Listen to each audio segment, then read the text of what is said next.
Sometimes it feels like the world is filled with too much noise and not enough quiet moments to just breathe. This is 10 Better Minutes, a podcast that shares real stories from the past week to bring a little more balance to how we see things. It is not about ignoring the hard parts of life, but noticing the smaller, steady good that often goes unnoticed. For the next few minutes, you will hear about kindness and care that happen away from the spotlight. We will begin with a story about a passenger who noticed a worker limping on the tarmac, a simple moment that led to a community coming together to help him retire with some peace of mind. Lucinda Thackeray saw a familiar kind of strength on an airport tarmac. She noticed James Blair, a hardworking airplane refueler at John Wayne Airport, limping and moving through the day with clear effort. Something in her just would not let it pass, so she posted a video on TikTok asking her followers if they knew him. When people recognized the moment for what it was, they did not just watch, they stepped in. And then Lucinda did the practical next part, because empathy becomes real when it turns into action. She launched a GoFundMe with a clear goal of $200,000, and she shared what mattered. James had spent about 20 years refueling planes. He was dealing with chronic pain, and he was also caring for his 90-year-old mother on hospice. This was not only about helping him get medical support for knee surgery, it was about helping him breathe easier long enough to reach retirement. Within about a month, the campaign raised nearly $175,000 from more than 5,000 donors. That is the kind of response that makes you believe in people again. Not in some big, distant way, but in the everyday way where someone stops, notices, and then connects the right hearts to the right need. You know that feeling when you think, someone should do something? Sometimes someone is actually one brave neighbor at a time. Hardy and Jack are twins, and in April they became the focus of a pioneering medical moment in Australia. Surgeon Rithvik Reddy performed an 8-hour surgery on both boys at the same time, placing 4 cochlear implants on 4 ears. Before that day, sound lived mostly out of reach for their family. Then the surgery gave them a new pathway, and the Shepherd Centre in New South Wales helped them walk it step by step. After the implants were in place, the team calibrated the devices and then turned them on, guiding the boys as the new input began to take shape. There is something quietly powerful about the first clear response to a familiar voice. Their mother, Emily Porter, described it as incredible and emotional when the twins turned their heads toward her sound. In that instant, what had been missing became present, not as a grand performance, but as a real human connection. And the story does not end with one family. Health Minister Ryan Park signaled that the New South Wales government will provide 20 million Australian dollars in next year's budget for organizations like the Shepherd Centre, supporting cochlear implant and surgery assistance for other families. So if you have ever wondered whether help can arrive exactly when it is needed, this offers a grounded answer. Sometimes it is not just progress. It is belonging, returning, one voice at a time. In Burleson, Texas, one ordinary summer day turned into a moment when speed and calm mattered most. And it is a reminder that courage can look like taking the next right step. On June 21st, Liam, a 1-year-old toddler, was found unresponsive in the family backyard swimming pool. Johnson County Sheriff's Office deputies responded right along with emergency crews, and life-saving treatment began as Liam was transported to Cook Children's Medical Center.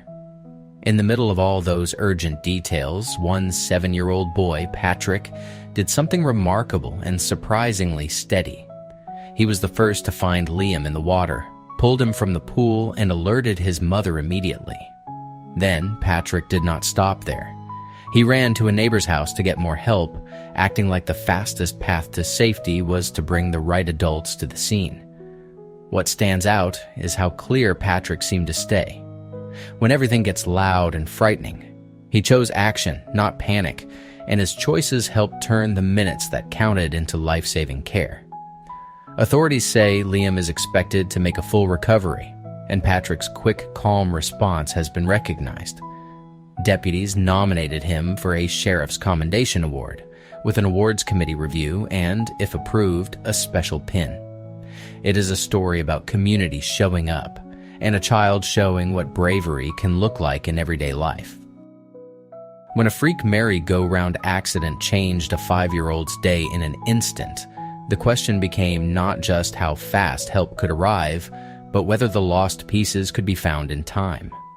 Olive was hurt when her fingertips were sliced off, and responders moved quickly, not only toward the hospital but into the urgent search for what had fallen. 8 Red Watch volunteers fanned out across the grass, scanning carefully, then collecting the severed digits and keeping them ready for the next step. They placed them on ice and, with the kind of focus that comes from practiced teamwork, delivered them by siren to Broomfield Hospital. Inside, Olive received reattachment, and the moments that followed were less about waiting and more about recovery, day by day. 8 weeks later, Olive came back to Rayleigh Weir Fire Station to meet the team again. She brought paintings made with the same hand that had been cared for, including pictures of the firefighters and their fire engine. It was a simple, powerful reminder that help does not end with the drive to the hospital. The Red Watch volunteers also presented her with a certificate of bravery, signed by Chief Fire Officer Rick Hilton, honoring the strength it took to heal and the community effort that made healing possible. Stories like this leave me thinking about trust in people, how quickly strangers can become a lifeline, and how hope can take shape in the most ordinary places, like a search through grass and a child's joyful drawings. I keep wondering what it would feel like to be forced to choose between sleeping outside and having the steady peace of knowing you will not be treated like a criminal for it. The good action here is that the government is repealing the Vagrancy Act through secondary legislation, so rough sleeping will no longer be a crime. The Ministry of Housing, Communities, and Local Government says the repeal will happen on Monday, and Housing Secretary Steve Reed describes it as a shift from punishment to prevention. It is a small phrase, but it changes the direction of everyday life. When people are not afraid of being penalized, they can look towards services that actually help, instead of spending energy on staying out of trouble. The reflection is that laws can either harden a society or soften it, sometimes quietly, sometimes all at once. Rough sleeping has been treated as an offense since the act was introduced in 1824, and that is a very long time for help to arrive with a shadow attached. About 13,000 individuals sleep rough on London streets each year, and this change matters even when you cannot see it from a headline. Charities such as St. Mungo's, Crisis, and Housing Justice have called it a watershed moment.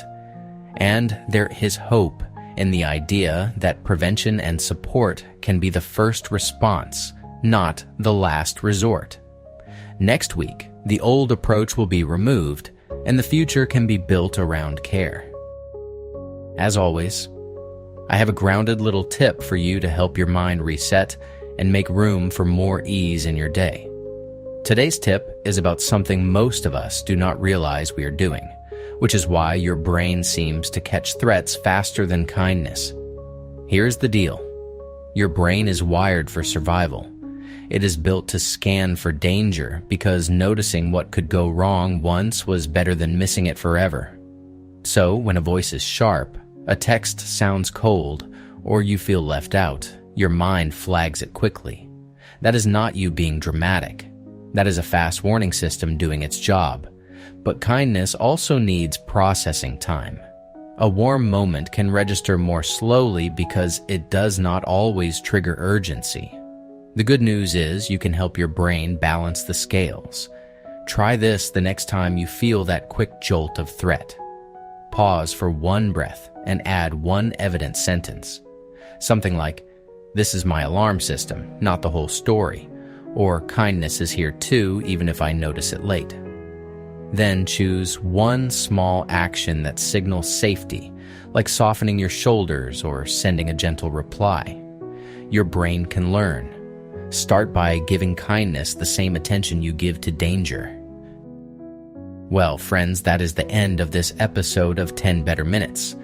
Thanks for sticking with me through these stories, especially if you have been carrying a lot of noise lately. The point tonight is not that everything is perfect or that problems go away, but that ordinary people keep showing up with decency, kindness, and quiet good sense, even when it is not the headline. Those small moments still add up, and they're real. This is Ian Rhodes with 10 Better Minutes. Take care, and I will see you tomorrow.